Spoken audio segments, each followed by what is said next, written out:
Hello and welcome to Basement Banter on Yup Sports Radio. We're coming at you from a Wednesday night time slot, a little bit different than our normal Thursday show. But I'm Jake Urich and I'm here with Evan Anderson today, and we're going to have a little bit of a basketball super show for you. And the reason that we're decided to go with the basketball super show is actually the reason why our show is not on Thursday this week. It's because Buck and I scored tickets to the Heat Bulls game in Chicago tomorrow. So we're going to be there. We'll probably get some tweeting at you from the sites. And is that the best player ever to grace the United Center? Or, oh, just ready to incite some debate and probably a lot of hate. But that being said, we're going to start with the NBA. Let's run with the trade deadline first. Okay, we're going to run with the trade deadline. Buck, why don't you take us away with that? The first most obvious name that we have to throw out there is Dwight Howard. And apparently this is all hypothetical because Kupchak today came out and said that not only is the Laker franchise committed to Dwight Howard, but they want to give him a statue outside the Staples Center when he's all done, and they want to put his kids through college, and well, they didn't say that, but the point is they seem way too invested in a guy that doesn't seem to be committed to them. Precisely. So my question, Jake, is trade him, and trade him where? I think that the two places that could work for him are the Nets and the Hawks. The Nets have been going after Howard for a while. They want to have him. They'd like to pair him with Darren Williams. Maybe that would help pull Darren Williams out of his slump. And in terms of the Hawks, Dwight Howard's from Atlanta. He went to high school there, and we all know that he came straight from high school into the NBA. So that's a natural fit. But I just don't, to me, he is a cancer on the Lakers. So even if they get something of a little bit less value back than what they're giving away, it is just so much better than him walking at the end of the year. Yeah, I agree totally. You have to get something for him because he. And it's funny that we're saying they have to get something for him because it's exactly what we were saying last year about the Magic. Yeah. You have to get something for him. So I think the Lakers have a choice, and that choice is very similar to the one they faced when they had another great 7-foot big man playing in that uniform. And that choice back then was between Kobe Bryant and Shaquille O'Neal, and the rest is history. And this time around, it's going to be between Dwight Howard and Kobe Bryant because I honestly do not think that they can coexist. Well, yeah, but don't you think that was a little bit of a different situation? I mean, Shaq's obviously older than Kobe. Right now, Kobe's the old one. I'm not even suggesting that they go with Kobe. No, I'm not saying. I'm just saying that at that time, it's easy to get rid of your big man when you have a shooting guard that's going to be the best player in the league probably for the next 4 or 5 years after that they let Shaq go. But in this situation, without Kobe and Nash a few years down the road, I mean, and Gasol's almost done, what do they have? It would be very characteristic of the Buss family to if they do let this go down to the wire, to explore possible destinations for Kobe Bryant. And it wouldn't be the first time they've done that before, but if you look, he's got 1 year left on that contract before he'll be a free agent. They don't appear to be headed, well, right now they're not even headed for the playoffs, but that team doesn't appear to be trending towards relevance in the playoffs next year. They might consider a deal if they could get good young talent for it. I think there are definitely half the league would offer a significant package for Kobe Bryant, even at an advanced age. I just don't see that happening at all. I don't think that they're going to. Kobe Bryant is not going to leave the LA Lakers, and I don't think that the Lakers are going to trade him. Dr. Buss the other day said that, well, not the other day, a few years ago, told Kobe when he could have been traded that it's a big thing to be on the same team for a lifetime. And I think Kobe really took those words to heart, especially with Dr. Buss's passing earlier this week, that I just don't see him leaving. I really don't. That if Kobe Bryant leaves the LA Lakers, as much as I'm kind of split on Kobe, I just don't think that'd be good for basketball, to be honest with you. I don't necessarily either, but I do think that the Buss family made a reputation on kind of being gutsy and going for those things, and they would have preferred, obviously, to have Shaq retire a Laker because he was the best player on those first 3 championship without a doubt. teams. But sometimes what's hard is what's right, and I think they would certainly the younger but the Bus heirs would consider making that trademark deal to kind of make or break it, and that's the personality of the ownership. You're right about that, but let's steer this back towards the trade deadline. What do you think a team like the Hawks or the Nets would have to offer to part Dwight Howard and the Lakers? I do not see a deal materializing with the Nets. I don't see what they would offer the Lakers where they're really in a position of need, unless they're also going to take Gasol, and that hasn't worked over in LA. But they really don't have a position of need. The Lakers an obvious one that the Nets can supply, but I do see a guy like Al Horford in Atlanta being an ideal piece because he doesn't demand a lot of touches. He doesn't boast a high usage rate, but he's very efficient in that role, and he's ideal to play along a guy like Kobe Bryant who does demand a lot of the offense. And they would still have world peace, and they'd still have Nash, and that's a team that I do think could compete. And even Josh Smith, who's also on, we'll get to him in a minute, but he could also work into that deal. All right, so let's move on from Dwight Howard because obviously I'm not even sure he knows what he wants. So it's up to us. Certainly he doesn't. So who's the next guy on the list? Well, let's go Josh Smith because we just ended with that. Okay. So his name's been thrown around. Where do you think the most likely landing spot is for him? I think that Brooklyn is not out of the question, and I think that the San Antonio Spurs are another team that might be willing to. The Spurs. What do you think the Spurs would have to give up from their very deep roster? I think Splitter certainly would go. I think a guy like DeColo, backup point guard, would go. And they'd have to part with picks. But beyond that, I don't think the market for Josh Smith is so high that it would demand a real trademark piece. Basically, this is a salary-cutting move for the Hawks, and they're not looking for anything too dynamic. The issue with Josh Smith is you get a lot of leaning 20-footers that you don't necessarily want to put up with. But I think a guy like Greg Popovich is certainly tempted to think that he can turn that around, especially when he's got the prospect of Smith and Duncan defending alongside one another. That's a scary prospect.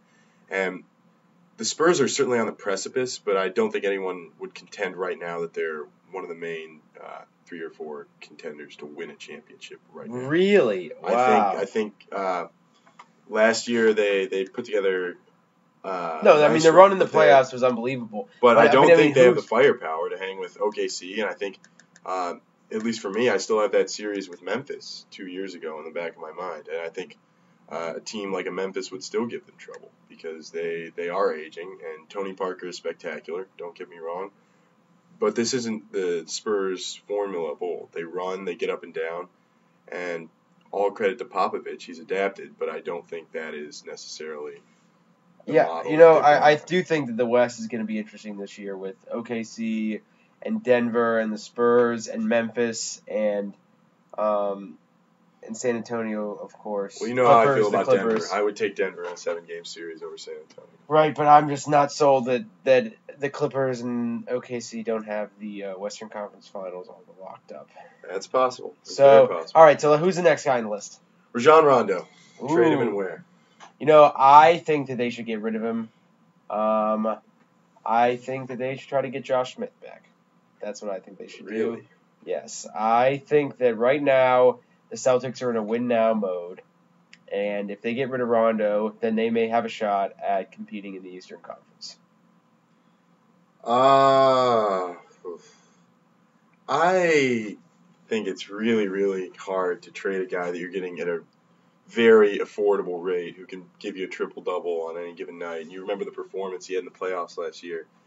And they kind of have trended up since he was injured. Right. And there is an inconsistency in the effort he kind of puts out, and he is a big numbers guy. And they have suffered since he demanded to become his team. Yeah, but here's my point, is that once KG and Pierce go, Jason Terry's old as crap, like he's not going to win it for you. He's not Kyrie Irving. He's not like a team-changing guy. He's a great player, but you need to have pieces with him. And if you're not going to have pieces, then you need to move on and try to find a different guy. I disagree to a certain extent. I do. You think he could be the best player on a team and they could win the NBA championship? No, I don't. Exactly. I think they could certainly push the finals with him as the best player because I do think he was the best player last year.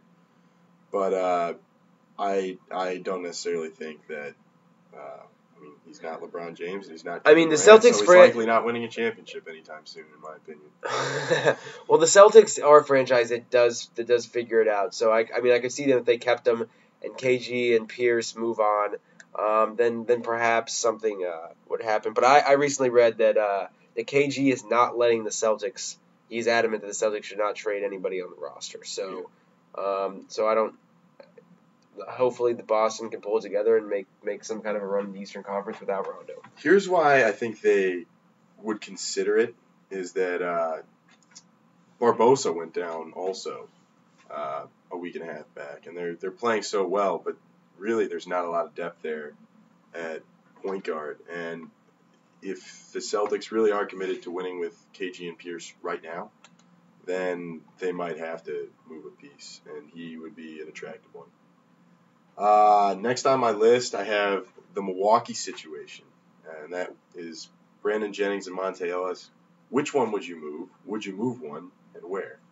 I move Monte Ellis, first of all. I agree wholeheartedly. I like Brandon Jennings a lot more. I think he's still a young player with a little bit of an upside. His shooting percentage is low, but if that came up a little bit, his PER would go up, and I think that he'd be a more effective player. And you know what? As players get older, if they work hard, they develop their jump shot. So I think that's not out of the realm of possibilities.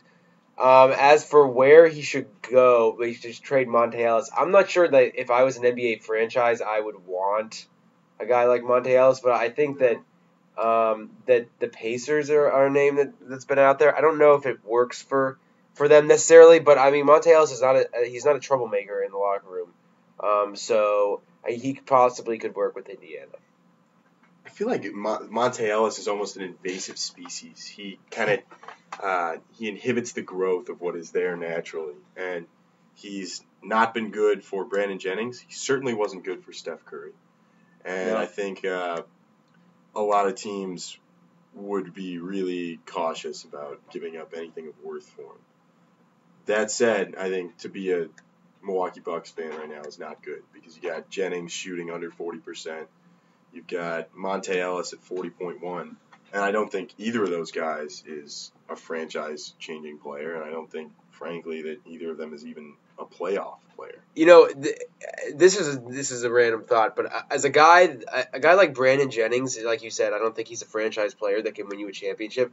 But to me, he fits on a team like the Boston Celtics with a lot of very solid pieces. Not saying he would get traded there, but he could provide scoring, and if don't have to be the biggest piece, then that's not a bad thing.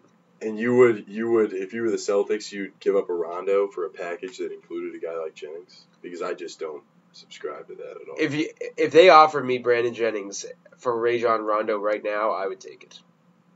Not straight up. But I'm saying I don't even think this is on the board. This is just coming right off the top of my head. I'm just saying in terms of a team like the Celtics, I wouldn't.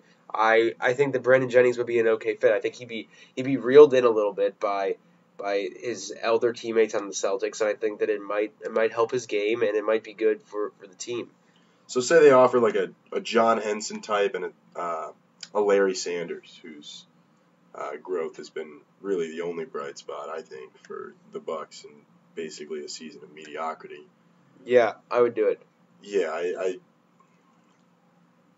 can't say that I would do it, but it would be tempting to some degree, only because you get a couple of guys. And he's still young. Jennings is still young. Yeah. And if we look at Rondo when he was first in the league, we didn't know that he would become what he is now. He was a weak spot on the Celtics team. Yeah. That was supposed to be the best team in the league. So, Okay, so moving on from the Rondo Jennings situation, do we have anyone else on our list? We do. We'll try to run through these a little faster. Al Jefferson / Paul Millsap. Which one would you trade and where? Because they got Derek Favors, who's developing into a really nice piece behind those guys. And there's certainly a market for either of those. And one place that a Millsap has been discussed is Milwaukee.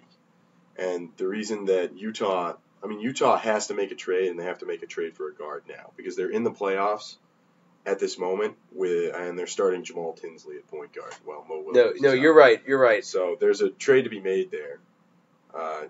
It's arguable where they would go for that, but. Now, did you have anything else to say on that particular subject? Because I'm going to spin this in a different direction. And You may spin it. Okay, so speaking of this, I think that we're going to segue into another NBA topic that's a little bit different than free agency, but it does have to do with players and small markets. Teams like a Milwaukee, what do they do to increase fan support, and how is it even possible for them to win an NBA championship? I mean, the discrepancy between a team like the Pacers and the Bulls, which they're decently evenly matched, and the ticket prices for those teams, it's just astronomically different. Yeah. They're not even that in that different regions of the country. How is a small market team supposed to get the fans to love their product when it's just vastly more terrible than the product in the big cities? You have to throw yourself completely into the draft because that's the only way that you're really going to get a player that can change the course of your franchise, and that's the Oklahoma City model. You scout hard, you get a guy, and it's no coincidence that all these guys come from the Spurs front office because that's the same way they have to do it. You have to realize that no matter how much cap space you add up, you're never going to get franchise-changing guy in the free agent market the way Miami or Los Angeles can, and you got to focus on finding kind of jewels in the rough, both in the draft, in free agency with kind of mid-level guys who can become nice pieces for you. I don't know if you remember the Jeff Green for Kendrick Perkins trade. Well, I do. Things like that that are the only way you can really. But don't you even think that a team like Miami got a little lucky? Of course, they drafted Dwayne Wade. They got that, and they happen to have Pat Riley in the front office, who's just good enough to seduce Shaq to go there. And if they hadn't won that first title, I mean, I don't know if they would be in the same position that they are right now. I disagree because it's not like they have fantastic fans. That's what I'm saying. Don't you think they got a little lucky? I think they're lucky that they have South Beach right next door that players can live it up and have a great time. I guess you're right. I mean, what I'm saying is that Miami's not historically a good franchise, and so what is gonna what intrigues them to go there over a city that's also pretty good, like San Francisco? I mean, the Golden State's never been relevant either, really. I mean, in San Francisco, you get a lot of hippies wandering, and in South Beach, you get a lot of celebrities wandering. I think, especially as you move into the 21st century, it's an increasingly attractive destination for free agents, and it's kind of a raw deal, and there's certainly reform to be made. But these mid-level teams, like the Pacers that you're talking about, and out in Salt Lake and places like that, they routinely make the playoffs, but they don't win titles because they don't have the same means of coming by franchise-changing players. And a few weeks ago on the air, we talked about how these stars, especially in NBA, they can't be compensated for their worth. But what do you think about the idea of keeping the salary cap where it is, but not having a max player contract? Do you think it would spread out the superstars across the league, even to small markets? I think it would be good. I don't think that it would ever happen because the Players Association would never yield to that because, they're smart enough to know that as the market for the top players kind of rises, the market for the meat of that Players Association goes down. Right. And it's sad, but that's kind of the realistic summary on that idea. All right, well, now we're going to move on and take a little break from basketball and to continue our trivia section that we started last week. Jack thoroughly enjoyed it, and so now it's Buck's turn. Last week's question had to do with Sports Illustrated, and this week they're very general questions that have a lot of answers, and we're just going to try to get this warmed up again. So there are a lot of cities with sports teams across the country, and there are a total of 12 that have all 4 major sports. Oof. Can you name 8 of them relatively quickly? Detroit. Yep. 1. Man,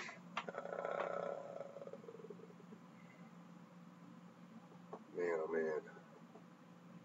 Miami. Yes. You're doing well. You got 2. And you haven't even hit up some of the big ones. Chicago. Yep. You're at 3. Oh man.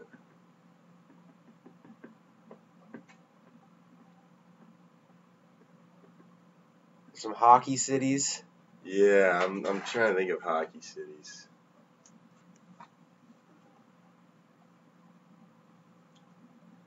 Oh boy. All right. Well, let's see. Okay, I'll give you. There are 2 on the West Coast that you haven't mentioned. 2 on the West Coast. Mm-hmm. Were we doing general vicinity here, or are we doing the actual city? Or general vicinity will count. But LA is not one of them, just so you know. Yeah, I knew LA was. We just talked about one of them, the hippies running around. Well, San Fran, yeah. San Fran, so you're at 4. Does Desert ring a bell? Wow, Phoenix does have all 4. Phoenix has all 4, so you're sitting there. And then you can go either, there are 2 other cities out west, Midwest, that start with D. One of your favorite NBA squads. Well, yeah, Denver. Denver's got it. Denver. See, I don't know the hockey. I'm not good on the hockey here.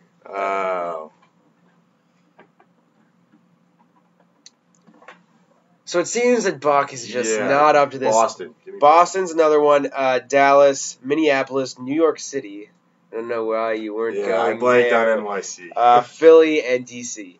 So we got 12 cities throughout the DC. country with all 4, which is, I think that's pretty cool for a city to be able to hold all 4.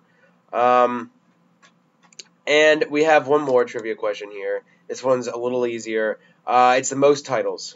We have the 8 professional teams that have had the most titles during the history of their league. Across all sports? Across all sports. So, I mean, the first one should be an obvious one for all sports fans. The Yankees lead with 27 titles. The Yankees, the Lakers and Celtics are on that list. The Lakers and Celtics number 3 and number 4. Celtics have 17. Lakers have 16.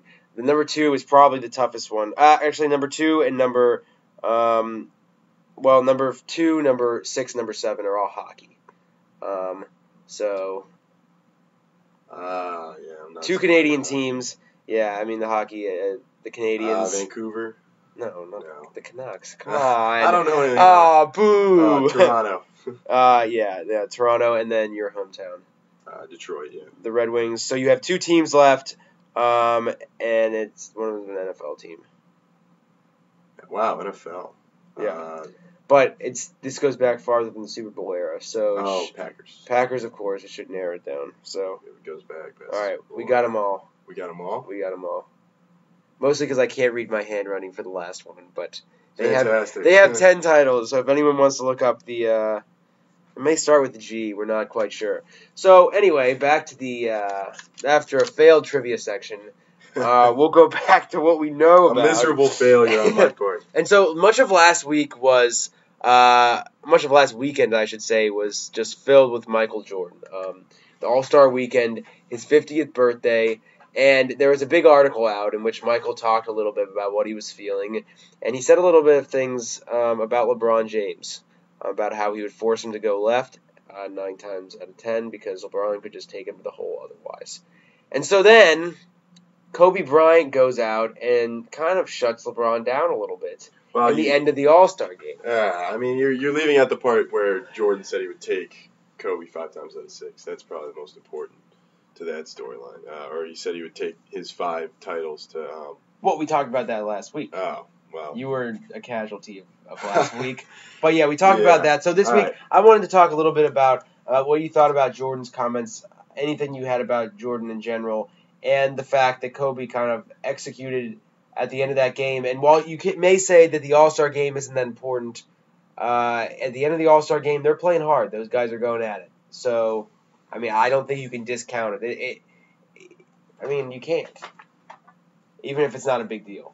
I don't think you can discount it. I think Kobe Bryant played defense the way he has been capable of playing defense his whole career, and when he puts his mind to it, he can be an excellent defender, particularly on the ball. That said, I don't think it means anything whatsoever. I mean, LeBron failed at the end of the All-Star game last year, and then he won a championship. So you can, yeah, it's fun for the fans to see the game's best play hard those last few minutes against each other, but it really means very little in the scheme of things. Very true. It didn't change my opinion of either player. I'll say that. Well, that's good to hear. And speaking of the opinion of players, we have a very high opinion of one such player in the league, and he has not even played yet this year. And that's Derrick Rose, who recently said that he may be out for the whole season, and then it was reported that he looked great in 5-on-5 action and looked as if he was ready to play in games. So if Derrick Rose does indeed come back in the coming weeks, and he is in full force, what are the Bulls? How close are they, or how ready are they to make a run at an NBA title and to kind of press the heat a little bit? If he comes back in a month, which is the likely scenario, right? I don't see them being much of a factor in the playoffs, just because it's not going to be immediate. And you saw it with Rubio on his way back, and it's Rubio. I mean, but it's a similar situation. I mean, might not be high on Ricky Rubio, but it does take a while to get back into the flow of things. And he hasn't played with this team all year, and there's a new dynamic to that team, and I don't think that team would be really gelled with Derrick Rose, and certainly they'd be ready to win some games in the playoffs. I think he's an asset to them, but I don't think that team would be ready to challenge the Miami Heat or even the Indiana Pacers at that. Oh, so you think the Pacers are going to the Eastern Conference Finals? I'm solid on the Pacers as the second best team in the East. I don't know how it'll shake out in terms of seeding, but I'm sold on them as the second best team in the Eastern Conference. Okay, that's fair enough. And so to bring a little bit of college basketball into this, there was a great game last night, Michigan State, Indiana. And the Big Ten has been the SEC of sorts this year in a relatively down basketball year. But they made some I love Victor Oladipo, by the way. I think he's a great player. And there have been some Jordan comparisons recently. I have to say that I think that have been some Jordan-like moments, like the fact that even though when he got the ball stolen from him, which is decidedly not Jordan-like, he came back down the court and made a great block shot. So do you buy into any of these Jordan comparisons, and how do you see Oladipo projecting to the next level? Does Oladipo in some ways remind me of Michael Jordan in college? Yes, but is that any reason to project him to a Michael Jordan-like career at the next level? No, because really no one saw the Bulls' Michael Jordan coming. There was a serious contingent of people who didn't think he was the best player on his college team, and whether that was a product of Dean Smith kind of reining him in a little bit, or whatever that was, Oladipo bears some resemblance, but well, I mean, you could say that it's really hard to project a guy. I'm not saying that you project him. Do you think? Okay, so if you don't project him as Michael Jordan, which I don't think anyone should ever be. Comparison for okay, give me that comparison. That's what I want to hear. Dwayne Wade. Dwayne Wade. Okay, that is very but high you know the funny thing, that's high praise considering that in that finals in 2006, I believe, he probably looked the most Jordan-like of anyone since Jordan for that series. That's true. He was fantastic in that series, and I think it's a fun coincidence that Wade was coached in college by none other than Tom Crean. And Tom Crean himself drew that comparison early in the season when I forget who the opponent was, but Oladipo had 21 deflections in one game. And that kind of defensive activity is something that I absolutely do project to the next level. I'm sold on this guy as just an elite on-ball defender. I'm talking first and second All-Pro defensive team year in and year out if he projects the way I think he will. He's active. He has active hands. He's laterally so quick. And, I mean, you saw his ability on that block to kind of get back and contest. So he's just an awesome defensive force. Right. And he's supremely athletic. I think where you question maybe the season he's having is that he's gone from basically shooting just below 30% the first 2 years total from three-point land to 53, 54% he's hovered around this year, which is fantastic. And I think he's an example of why it pays sometimes to stick around in college and really learn the game before you go to the NBA, before you're ready. But there's an argument to be made that could be a flash in the pan, and I don't tend towards that belief, and I'm sold on him as a good NBA player regardless. But I do think that's enough of a concern. Some reservations. I do have some reservations that stem from that. I'm comfortable with him inside the top 5. I'm not comfortable taking this guy at number 1 or 2. All right, well, that's fair enough, and that's what we're going to leave you with today, folks. It is Wednesday, and so our next show is scheduled for next Thursday, but I think that we might end up with doing a short show like we've done in the past on the weekend, with a little college basketball focus.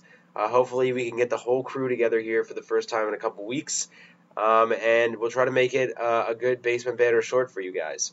So that's all that we have for you today here at Yup Sports. This is Basement Banter signing off. I'm Jake Urich, and I'm here with Evan Anderson. And have a good night, because we certainly will. Peace.